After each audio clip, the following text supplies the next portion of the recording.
do you remember about going into the 2011 finals? And you guys were, I think, prohibitive underdogs. Yeah. It's, to me, it's the greatest stage in sports.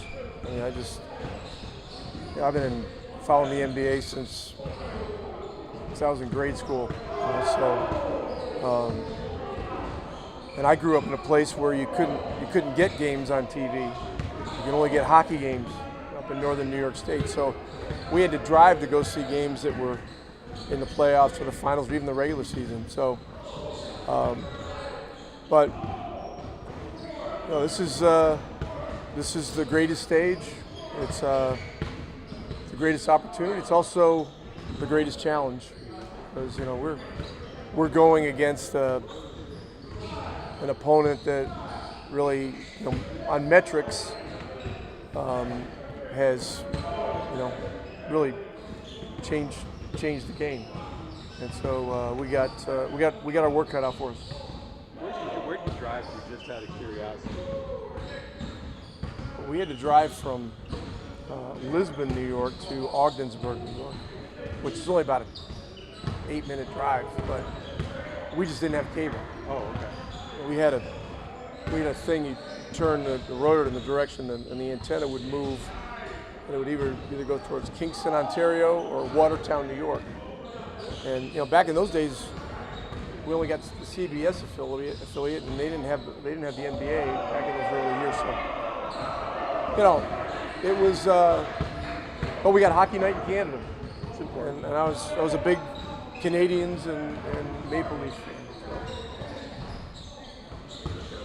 You mentioned the Thunder, obviously, when you played them last time, so that's the best team on the planet right now. I mean, just you talk about them changing the game, and just the depth they have, and what they play. Well, really both sides of the ball. Their depth of great defenders is staggering. Really, you talk about. I mean, Shea's a great scorer, but he's also a great defender too. You got Jalen Williams from Santa Clara. You got Dort. You got Caruso, and a bunch of other guys that people don't talk about that can really defend too.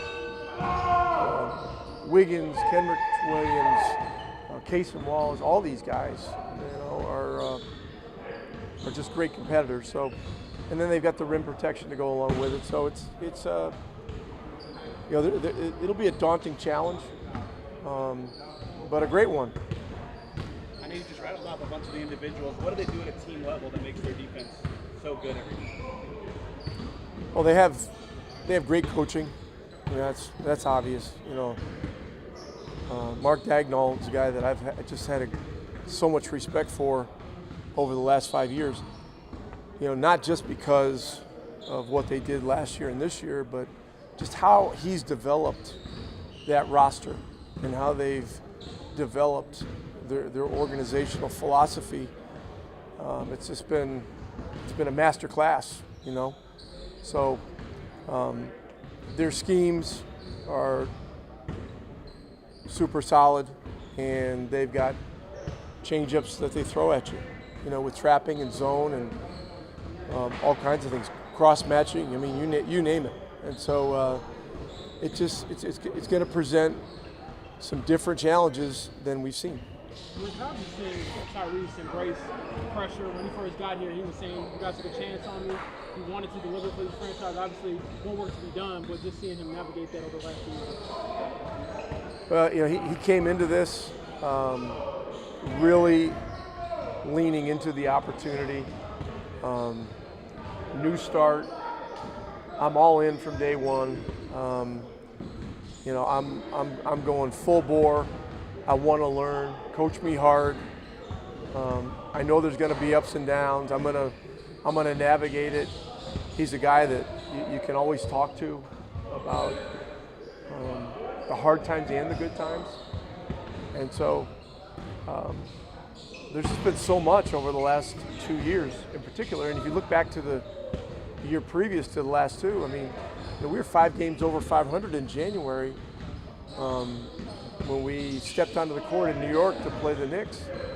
And then Miles had a back thing, and all of a sudden he couldn't play, and O'Shea was in the rotation, and then his hamstring flared up, and all of a sudden we had like 8 guys, and James Johnson was tossed into the starting lineup, and then we went like 2-9 and fell out of it, So that's how fragile this whole thing is, and I think Ty understands that. I know that when you talk to Pascal about these kinds of things, Pascal's a guy that had to cut his teeth in the G League for 2 or 3 years before even getting a chance to become a consistent rotation player in Toronto. So, he has great appreciation for what it takes to not just get to the finals, but to get to the playoffs at all.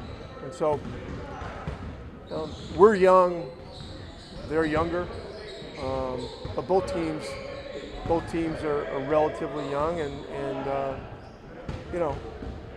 I hope the world watching is enthusiastic about the way these two franchises play, because they both play a style that is so pure from a basketball standpoint.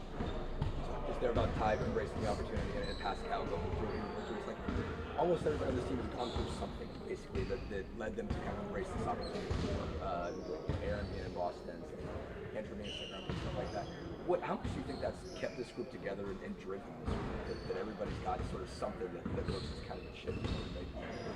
Well, we've all been doubted at some point in time in our lives, and then you got to look in the mirror, and you got to face the doubts, and you decide how you're gonna go forward. Are you gonna fight through and find a way, or are you gonna find an excuse? So our team is a bunch of guys that have found a way, in many different kinds of situations. There are a lot of stories about people from different backgrounds. You talk about what Ben Mathurin went through growing up, and Miles has had a real interesting background. T.J. McConnell, our group has got a lot of great stories, as does theirs. So, and listen, we had Alex Caruso in a free agent camp in Dallas in 2015, and passed on bringing him to Summer League. They've got great stories too, and so I think it helps make this a compelling matchup. We know what we're up against in terms of what the expectation is as to who's going to be the better team, but that's all part of it. You mentioned a couple more guys faced guards that have been really tough covers, good at getting downhill, drawing fouls, getting into their spots. What makes him specifically so difficult to guard? What is maybe haven't seen him grow really into that role in the last couple of years? This guy was born to be great. You can just tell. He has a demeanor.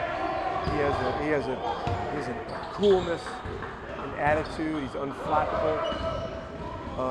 He knows who he is, and he has great belief in himself.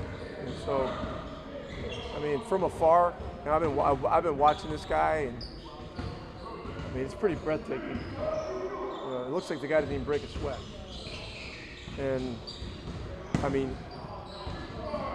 it's really hard to fathom how difficult it is to score 30 points in one men's league game, let alone doing it every game for 2 years in a row in the NBA. Just think about it. It's unbelievable. One more time. As a head coach, how has he challenged you a bit? Not in a bad way, just in general, when you're playing such an unconventional style? It's kind of unique, and I don't know if anybody can say they play Tyrese Halliburton. It's very unique. That was what drew us to him. They're just, and you talk about a guy that's been doubted. when I was in Dallas, we were one of the few teams that thought he was the best player in the draft. And we tried like hell to get him and move up and everything else, and we just couldn't do it. And when I tell you that Mark Cuban tried everything, you know, when Mark puts his mind to something, he can usually figure something out. You know, I mean, look, we ended up getting Luka Doncic at the 3rd pick. You know, so he and Donnie Nelson were ahead of the curve on that one. But we just simply could not find a way to get Tyrese. And so Ty is different. There's just so many different things about him, and I've learned so much over the years just about, you know, players that appear to have quirky elements to their game, and the importance of looking at what they can do, and not focusing on what they may not be able to do particularly well. It was clear when we got Ty that we needed to surround him with shooting, with toughness, and depth, and resources, you know. And he knew the work that he needed to do. He knew he needed to get stronger, and he knew that he was going to go through the gamut of ups and downs on this journey. So really, really proud of how he has just stayed the course through different times. I mean, the beginning of the year this year, no one will ever know how difficult that was for him. But through it all, he may have missed one game in the first 30. He kept playing, kept believing in himself, kept engaging his teammates, kept a great attitude. There's nothing more you can ask for. Rick, the Simon family and the Pacers organization is flying out all the employees out to Oklahoma City for games 1 and 2. How special is that? How special is this organization, and how nice will it be to have that group out there to support you guys? Yeah, it's an awesome gesture by Mr. Simon and the Simon family and Mr. Rails. You know, everyone is being allowed, not just one person, but, you know, 3 or 4. You know, it's an amazing gesture, and so there'll be more than one plane going. They'll be going for each of the first 2 games, and so it's awesome. It just shows how much they care about the people in the organization. When we went to Paris this year, you know, the league gave us a certain stipend for going on the trip, but they supplied, you know, an unusually large plane, and we brought extra people. And, you know, on the whole, the Pacers lost a lot of money on that trip, but we had a great time. And so here, this is another great opportunity. They did this in 2000 when we went. I was an assistant coach, so it's great. And you know, we're looking forward to the opportunity to play on this stage, but also to have our family join us and be a part of it. Speaking of 2000, what do you remember about just being a part of that group and that team like Garage just getting that close? Yeah, it was great, but it's in the past. It's in the past. I'm not big on waxing sentimental on things. You know, we got to look at what's happening right now and what's happening next. And so, and you know, as in 2000, we have another daunting opponent.